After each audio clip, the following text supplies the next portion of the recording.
We spend a ton of our lives waiting for and riding in elevators. They're kind of the unsung workhorses of every modern city.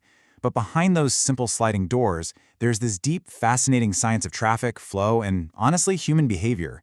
So let's pull back the curtain on this hidden world. Okay, picture this. It's 8:55 a.m. You're standing in the lobby with what feels like half the building, and every single elevator seems to be playing a game of hide and seek with your floor. You're running late, you're getting frustrated, and you're wondering, is it just me? Is this just my bad luck? Well, I'm here to tell you the answer is almost always no. It is not bad luck.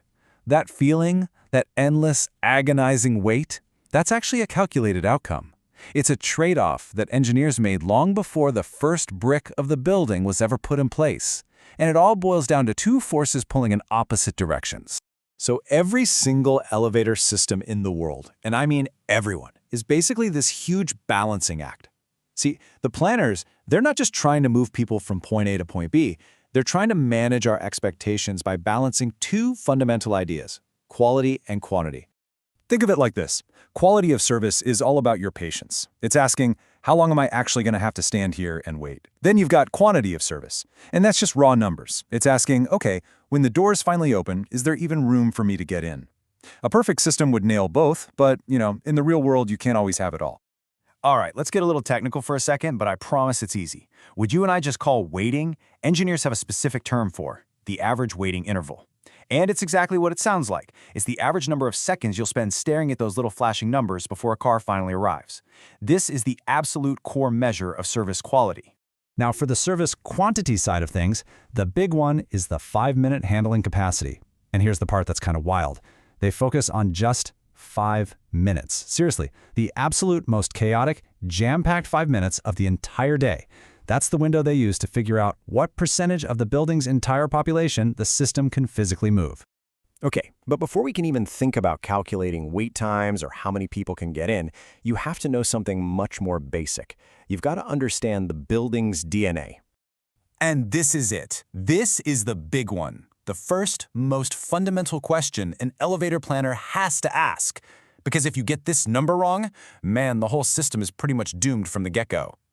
So for a regular run-of-the-mill office building, there's this really neat, simple rule of thumb to use. One person for every 10 square meters of usable floor space. Simple as that. But of course, it's never that simple, is it? Just look at this table. It shows you that not all offices are created equal. A fancy, high-end prestige office might have a super spacious 14 square meters per person. But a crazy, high-energy trader's floor? Whoa, they are packing people in there, sometimes as tight as one person for every 6 square meters. And the elevators have to be ready for that. And, this same logic applies to pretty much any building you can think of. A business hotel, planners figure, okay, one person per room. But a holiday hotel? No, now we're talking 2. In your apartment building? It was probably designed with an average of 1.5 people for every single bedroom. So, what's the big takeaway? It's simple. What the building is for tells you exactly who's inside. All right, so now we know how to figure out how many people are in the building. Great. Now let's use that to tackle the single biggest headache of them all, that dreaded morning rush. In the industry, they've got a name for it, the up peak. Just take a look at this graph. It's a classic. It shows the flow of people in a typical office over one day. Yeah, you see a little action at lunch and a big exodus at 5 p.m. But look, they are absolutely dwarfed by that one single gigantic spike in the morning. That, right there, is the up peak. It's the moment of maximum stress, the ultimate test for the whole system. And this right here is maybe the most important thing to understand. The number of elevators, how fast they go, how big they are, everything is designed with one goal in mind. Just survive that one super short, super intense period of traffic. If the system can handle the up peak, it can handle literally anything else you throw at it. So how do they actually start planning for this? Well, let me let you in on a little insider trick, a quick and dirty back-of-the-envelope calculation. For the number of elevators, you just take the building's population and divide it by 200. Boom! For speed, a good guess is to multiply the number of floors by 10. And for capacity, a 21-person car is a pretty standard starting point for an office. It's a rough first draft. But obviously, quick and dirty isn't going to fly when you're building a multi-million-dollar skyscraper, right? The plan has to be measured against some really strict industry standards. So that raises the question, how good is actually good enough? Well, you guessed it, There's a chart for that.